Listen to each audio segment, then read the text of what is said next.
Assalamualaikum warahmatullahi wabarakatuh. Kembali lagi di channel Suara Malam. Untuk kisah kali ini ada sebuah cerita yang berjudul Penunggu di Desa Tua. Sebelum kita lanjut ke ceritanya, tekan dulu tombol like video ini. Dan jangan lupa tekan juga tombol subscribe channel ini. Nyalakan juga lonceng notifikasinya agar tidak ketinggalan cerita-cerita lainnya. Dan seperti apa untuk kisah kali ini? Langsung saja kita masuk ke ceritanya. Malam itu, Raka pulang ke desa neneknya di Jawa Tengah. Sudah lama ia tidak berkunjung sejak pindah ke Jakarta untuk kuliah. Desa itu tenang, jauh dari kota, tapi juga terkenal dengan cerita mistis yang diwariskan turun-temurun. Di perjalanan, motor Raka melewati jalanan sepi, hanya diterangi lampu temaram. Pepohonan di kanan kiri berdiri rapat, membuat suasana semakin mencekam. Sesekali terdengar suara burung malam, tapi lebih sering hanya sunyi yang menusuk telinga. Sesampainya di rumah nenek, ia langsung disambut dengan pelukan hangat. Neneknya sudah tua, tapi masih kuat. Malam itu mereka makan bersama, lalu nenek berpesan, "Nak, jangan keluar rumah setelah jam 9. Di desa ini ada hal-hal yang tak boleh kau ganggu." Raka mengangguk walau dalam hati ia hanya tersenyum. Ia tidak terlalu percaya dengan cerita-cerita begitu. Malam semakin larut, Raka tidak bisa tidur. Jadi ia memutuskan keluar sebentar untuk menghirup udara. Jam menunjukkan pukul 11 malam. Ia melangkah ke teras, duduk sambil memainkan ponsel. Tiba-tiba dari kejauhan ia mendengar suara perempuan tertawa kecil. Suaranya pelan tapi jelas. Raka menoleh, mencoba mencari suara. Di ujung jalan desa ia melihat sosok perempuan berbaju putih berdiri mematung di bawah pohon beringin tua. Rambutnya panjang menutupi wajah. Raka tercekat. Ia ingin masuk, tapi tubuhnya kaku. Sosok itu perlahan menoleh ke arahnya, lalu menghilang begitu saja. Keesokan harinya, Raka menceritakan kejadian itu pada nenek. Sang nenek hanya terdiam, lalu berkata dengan nada serius, "Itu penunggu desa ini. Jangan sesekali kau tatap matanya. Dan malam nanti jangan keluar lagi apapun yang kau dengar." Malam kedua, Raka mencoba menurut. Ia berbaring berusaha tidur, namun tepat pukul 12, ia mendengar suara ketukan di jendela kamarnya. Tok, tok, tok. Awalnya pelan, lalu semakin keras. Raka menahan napas. Ia mencoba memejamkan mata, tapi suara itu makin mengganggu. Akhirnya, ia memberanikan diri membuka tirai jendela, dan di sana, wajah pucat perempuan berambut panjang menempel di kaca, dengan mata hitam besar menatap lurus padanya.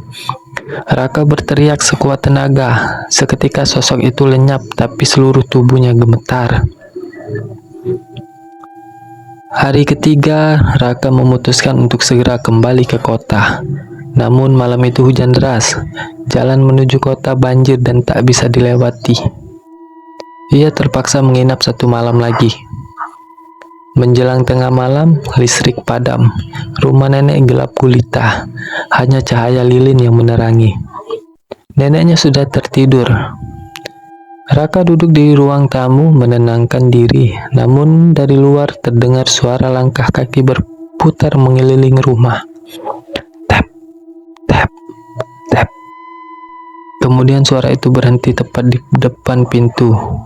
Lalu terdengar suara perempuan berbisik, "Bukakan pintunya."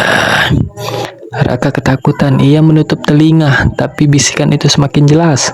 Tiba-tiba pintu rumah bergetar keras, seperti ada yang mencoba menerobos masuk. Dengan gemetar, Raka berlari ke kamar nenek. Tapi saat ia membuka pintu kamar, neneknya sudah duduk di atas ranjang. Wajahnya pucat, matanya hitam pekat, sama seperti sosok perempuan itu. "Nak, aku sudah bilang, jangan keluar malam. Setelah itu semua gelap. Sejak malam itu Raka tidak pernah kembali ke desa neneknya. Bahkan ketika kabar datang bahwa neneknya meninggal, ia tetap tidak pulang. Desa itu kini hanya tinggal cerita penuh misteri dengan penunggu yang tak pernah pergi. 10 tahun telah berlalu sejak malam mengerikan itu. Raka kini sudah bekerja di Jakarta, berusaha mengubur semua kenangan tentang desa neneknya. Ia menolak setiap ajakan keluarga untuk pulang, bahkan ketika ada acara besar sekalipun. Namun, suatu hari ia menerima surat, bukan dari pos, melainkan dititipkan oleh seseorang yang tak ia kenal. Kertasnya kuno, tulisannya dengan tinta hitam. Datanglah ke desa, kami menunggumu. Ada hal yang harus kau tahu tentang keluargamu. Tanpa tanda tangan, tanpa alamat jelas, tapi ia tahu kemana surat itu menunjuk. Raka berangkat dengan rasa enggan. Sepanjang perjalanan ia diliputi mimpi buruk. Bayangan nenek dengan mata hitam itu terus menghantuinya. Ketika sampai di desa, suasananya berbeda. Jalanan sepi, banyak rumah kosong, dan pohon beringin di ujung desa tampak lebih besar dari yang ia ingat. Seorang pria tua menyambutnya. "Kau cucunya Bu Sari?" tanyanya. Raka mengangguk. Pria itu kemudian berbisik lirih. "Hati-hati, penunggu masih ada, dan ia menunggumu." Rumah nenek masih berdiri, tapi lebih rapuh, penuh debu, dan jendela-jendela kacanya retak. Raka masuk, teringat semua kejadian bertahun lalu. Malam itu, ia mencoba tidur, tapi tepat pukul 12, suara ketukan jendela terdengar lagi. Tok, tok, tok. Raka berusaha menahan diri, tapi kali ini ia mendengar suara yang sangat familiar. "Raka, ini nenekmu." Tubuhnya merinding. Ia tahu neneknya sudah lama meninggal. Namun suara itu terdengar begitu nyata. Keesokan paginya, Raka menemui beberapa warga tua yang masih tinggal di desa. Mereka akhirnya menceritakan sebuah rahasia yang selama ini ditutupi. Dulu, desa ini pernah dilanda wabah. Banyak perempuan meninggal dalam keadaan tragis. Mayat mereka tidak dikuburkan dengan benar, melainkan dikubur massal di bawah pohon beringin. Salah satu dari mereka adalah nenek buyut Raka yang konon memiliki ilmu hitam. Ia bersumpah sebelum mati, arwahnya akan menjaga keturunannya, tapi dengan cara yang menyeramkan. "Itulah sebabnya kau melihat malam itu," kata seorang kakek. "Dia tidak sekedar hantu. Dia bagian dari darah keluargamu." Malam itu, Raka tidak bisa lari lagi. Suara langkah kaki kembali terdengar mengelilingi rumah. Tap, tap, tap. Lalu satu persatu jendela terbuka sendiri. Bayangan perempuan berambut panjang bermunculan dari kegelapan. Wajah mereka pucat, mata mereka hitam. Di tengah semua itu, sosok nenek muncul. Kali ini lebih jelas, dengan senyum yang menakutkan. "Nak, waktunya kau ikut bersama kami." Raka berusaha lari, tapi pintu rumah terkunci rapat. Dinding bergetar seolah rumah itu ingin menelannya. Lilin padam dan kegelapan menelan segalanya. Keesokan harinya, warga desa menemukan rumah itu kosong. Tak ada tanda-tanda Raka. Yang tersisa hanyalah kertas lusuh di meja dengan tulisan hitam yang sama, seperti surat yang ia terima dulu. Akhirnya, dia sudah pulang. 3 bulan setelah Raka menghilang, sahabatnya Arif merasa ada yang aneh. Raka tidak pernah menghubunginya lagi, padahal sebelumnya mereka rutin berkomunikasi. Arif mencoba menelpon, tapi nomor Raka sudah tidak aktif. Ia lalu mencari alamat desa yang pernah diceritakan Raka dulu. Dengan rasa penasaran bercampur gelisah, ia berangkat seorang diri. Ketika Arif tiba, suasana desa lebih menyeramkan daripada yang ia bayangkan. Banyak rumah kosong, jendela pecah, dan udara terasa sangat berat, seolah-olah ada yang menekan dadanya. Di tengah desa, ia bertemu seorang nenek tua dengan tongkat. Nenek itu menatapnya tajam lalu berkata pelan, "Kau datang mencari Raka, bukan? Anak itu sudah diambil oleh keluarganya sendiri." Arif bingung. Maksudnya bagaimana, Nek? Nenek itu tidak menjawab, hanya menunjuk ke arah pohon beringin besar di ujung desa. Saat malam tiba, Arif memberanikan diri mendekati beringin itu. Udara di sekitar pohon terasa dingin menusuk tulang.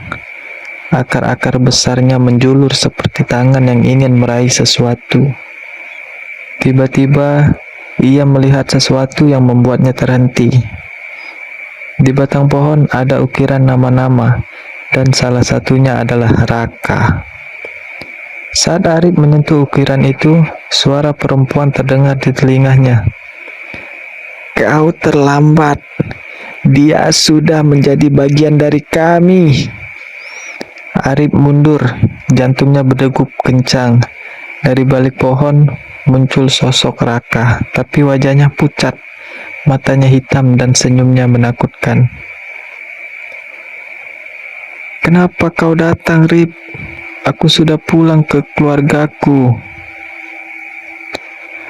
Arif berlari menuju rumah nenek Raka yang sudah lama kosong. Ia bersembunyi di dalam, berharap bisa menenangkan diri. Tapi suara-suara mulai bermunculan. Tok, tok, tok. Jendela diketuk. Tap, tap, tap. Langkah kaki mengelilingi rumah. Bisikan perempuan terdengar dari setiap sudut. "Ikutlah bersama kami. Ikutlah." Tiba-tiba pintu rumah terbuka sendiri dan puluhan sosok perempuan berbaju putih masuk. Rambut mereka panjang menutupi wajah, kulit pucat, mata hitam. Di antara mereka, Raka berjalan mendekat, senyumnya semakin lebar. "Kau sahabatku, Rip. Kau harus ikut juga. Jangan tinggalkan aku sendirian di sini." Keesokan paginya, warga desa menemukan rumah nenek Raka kembali kosong, namun kali ini ada dua nama baru yang terukir di batang pohon beringin, Raka dan Arif. Sejak saat itu, banyak orang bilang jika melewati desa itu pada malam hari, kadang terdengar dua suara laki-laki yang memanggil dari dalam hutan, "Tolong, pulangkan kami." Tapi siapapun yang mencoba masuk tidak pernah kembali lagi.